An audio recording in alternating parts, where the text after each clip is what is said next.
반갑습니다. 말씀과 함께 하루를 시작하는 주님의 백성들을 예수님의 이름으로 축복합니다. 2024년 9월 9일 월요일 오늘 주신 말씀은 열왕기하 4장 38절부터 44절까지입니다. 엘리사가 길갈로 돌아왔다. 그곳은 엘리사가 예언자 수련생들을 데리고 사는 곳이었다. 마침 그때에 그 땅에 흉년이 들었다. 엘리사가 한 종에게 큰 솥을 걸어놓고 예언자 수련생들이 먹을 국을 끓이라고 하였다. 한 사람이 나무를 캐려고 들에 나갔다가 들포도 덩굴을 발견하고서 그 덩굴을 뜯어 옷에 가득 담아 가지고 돌아와서 그것이 무엇인지도 잘 모르는 채로 국솥에 썰어 넣었다. 그들이 각자 국을 떠다 먹으려고 맛을 보다가 깜짝 놀라 하나님의 사람을 부르며 그 솥에 사람을 죽게 하는 독이 들어있다고 외쳤다. 그래서 그들이 그 국을 먹지 못하고 있는데 엘리사가 밀가루를 가져오라고 하여 그 밀가루를 솥에 뿌린 뒤에 이제는 먹어도 되니 사람들에게 떠다 주라고 하였다. 그러고 나니 정말로 솥 안에는 독이 전혀 없었다.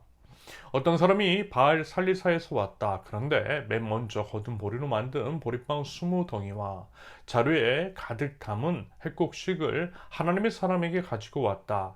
엘리사가 그것을 사람들에게 주어서 먹게 하라고 하였더니 그의 시종은 100여 명이나 되는 사람들 앞에 그것을 어떻게 내놓겠느냐고 하였다. 그러나 엘리사가 말하였다. 사람들에게 주어서 먹게 하라. 주님께서 말씀하시기를 먹고도 남을 것이라고 하셨다. 그리하여 그것을 100명이나 되는 사람들 앞에 내놓으니 주님의 말씀처럼 사람들이 배불리 먹고도 남았다. 아멘. 계속되는 엘리사를 통한 하나님의 놀라운 이적에 관한 기록입니다. 그 전에 먼저 어제 이제 주일 말씀에서 이런 말씀을 드렸어요. 하나님은 살리시는 주님이시라고 말입니다. 맞아요, 여러분. 하나님은 생명의 주관자, 우리에게 생명을 주시고 더 풍성히 주시는 주님이십니다. 예수님께서도요, 이 땅에 오신 이유를 이렇게 설명하셨죠. 요한복음 10장 10절. 나는 양들이 생명을 얻고 또 넘치게 얻게 하려고 왔다. 그러므로 여러분, 우리가 이제 생명의 하나님을 믿는 하나님 나라 백성, 생명이 예수 그리스도를 따르는 그리스도인이라고 한다면 당연히 그와 같은 맥락의 일, 즉 생명을 살리는 일들을 해야 하는 것이 맞는 것이겠죠. 아울러 생명을 살리는 일이나 함은 영과 육, 모든 것들을 포함합니다. 예수 그리스도를 믿어 영원한 생명을 얻는 것, 영혼의 구원은 물론이고요. 육체의 생명 또한 살리는 방향성 안에서의 사역이 이루어져야만 합니다. 우리 예수님은 하나님 나라 복음과 함께 빵도 주셨어요. 배고픔을 무시하지 않으셨어요. 병든 자를 치료해 주셨습니다. 오히려 영적인 것만 강조를 하고 육적인 것을 무시하는 것은요, 영주주의 이단적인 가르침임을 여러분 경계하실 수 있기를 바랍니다. 말하자면 이와 같은 맥락으로 오늘 본문을 바라보시면요, 이해가 되는 게 있으실 거예요. 하나님은 하나님들의 백성을 통해 역사하시되 생명을 살리시는 방향성 안에서 그 일들을 행하시더라는 것입니다. 먼저 38절부터 41절까지는 예언자 수련생들, 즉 지금의 신학생들이 있는 길갈이라는 곳에서의 에피소드입니다. 38절을 보면 마침 그때에 그 땅에 이제 흉년이 들었대요. 물론 그럴 수도 있고 아닐 수도 있지만 대체로 이와 같은 현상은요, 영적인 문제와 연결이 될 수 있어요. 앞서 비슷한 말씀을 드렸듯이 영과 육 모두 중요하고요. 그 이유 중 하나는 그 둘이 연결이 되어 있기 때문입니다. 그래서요, 하나님께서 이제 가장 가증하게 여기시는 우상숭배, 즉 영적 간음을 육적 간음을 통해 비유적으로 설명하시고 육적 순결 또한 지키길 바라시는 것이고요. 그 둘이 연결되어 있기 때문에 그런 것입니다. 육은 영을, 영은 육을 서로 지배하거나 서로 영향을 주고받기 마련입니다. 아무튼 이제 그런다고 할 때 현재 이스라엘은 영적 기근의 때입니다. 하나님을 멀리 떠났어요. 우상 숭배가 가득했습니다. 그러므로 영적 기근, 현재 가뭄, 흉년으로 표현된 것일 수 있겠습니다. 그것도 이제 그럴 것이 우상숭배는 이런 것이라고, 우상숭배는 이런 것이라고 말씀을 드렸잖아요. 우상숭배는 이웃을 사랑하지 않는다라고 했습니다. 우상숭배자들은요, 오히려 억압하고 착취해요. 사람의 대해서뿐만이 아니라 자연 생태계 등 모든 것들에 대해서 그와 같은 일관된 태도를 가지고 있어요. 무분별한 파괴, 그리고 그로 인한 자연재해, 가뭄이나 홍수가 일어날 가능성이 커집니다. 반대로 생명의 하나님, 살리시는 하나님 나라의 법을 지키면, 다시 말해서 자연 생태계를 포함한 이웃을 살리기 위한 방향성 안에서의 선택을 하면, 여러분 그런 것들을 상당히 막을 수 있어요. 자연을 아끼고 사랑하고 보존하면 자연이 또한 우리에게 풍성한 결실, 열매 같은 것들을 선물해 주더라는 것입니다. 이것은 하나님께서 세워두신 아주 기본적인 온 우주를 향한 하나님의 창조 원리, 하나님의 창조 질서입니다. 여러분 그것만 따라도요, 우리의 생명 지킬 수 있어요. 생명의 하나님, 그 하나님의 법을 따르면 생명이 풍성하게 됩니다.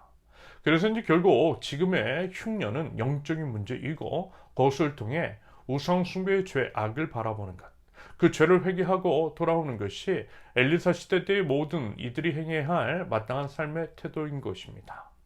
아무튼 흉년의 때에 먹을 것이 없으니 사람들이 여러 식물들을 닥치는 대로, 그게 이제 무엇인지도 모르고 가져다가 솥에 넣고 끓였던 것 같습니다.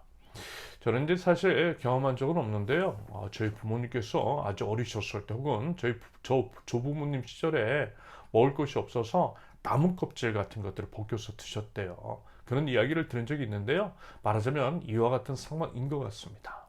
그런데 그렇게 하면 당연히 탈이 나겠죠. 독이 있는 풀 같은 것도 속에 들어가 있을 수 있을 것입니다. 그래서 정말 그랬나 봐요. 40절을 보면 사람을 죽게 하는 독이 있어서 실컷 풀죽을 끓여 놓고서 먹지를 못하고 있어요. 정말 이제 비참한 상황인 거죠. 그것을 본 엘리사, 40절을 보니 솥에 밀가루를 뿌렸더니 독이 없어져서 함께 먹을 수 있었다라고 합니다.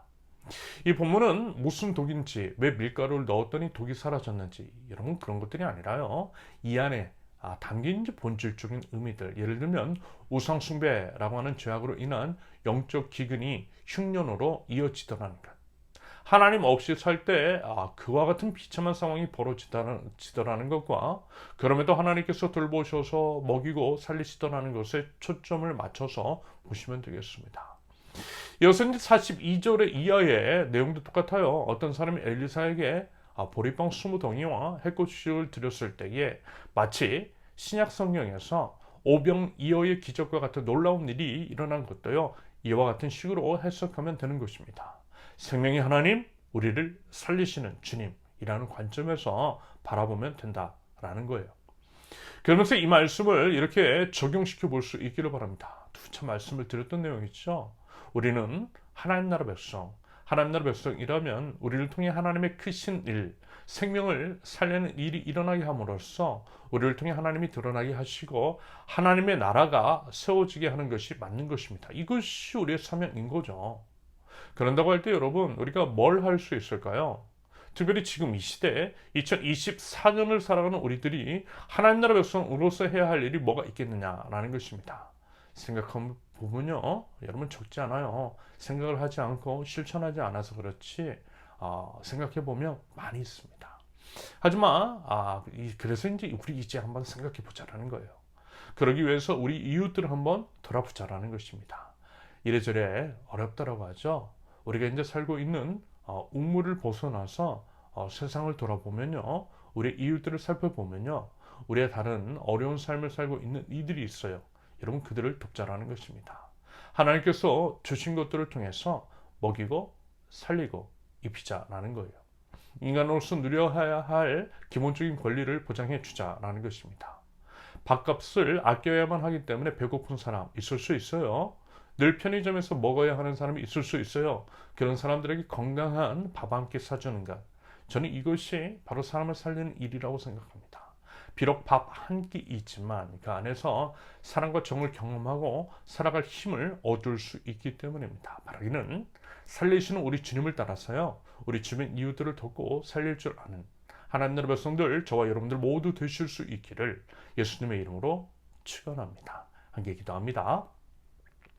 생명의 하나님을 믿는 하나님 나라 백성, 생명을 주러 오실 때 더 풍성히 주러 오신 예수 그리스도를 따른 그리스도인으로서 이웃을 먹이고 입히고 지켜주고 살려주는 제 모든 삶 되게 하옵소서. 마주하는 상황과 현실을 통해 저희 영적 상황을 점검하게 하시며 생명 하나님께 답이 있고 생명이 있음을 알아 하나님에 대한 온전한 순종으로 저희들이 살고 또한 모두가 사는 생명 하나님의 나라를 이뤄나갈 줄 아는 하나님 나라 백성들 저희에게 하옵소서. 예수님의 이름으로 기도합니다. 아멘. 하나님께서 오늘 주신 말씀과 각자의 기도 제목을 놓고 우리 잠시 기도합니다.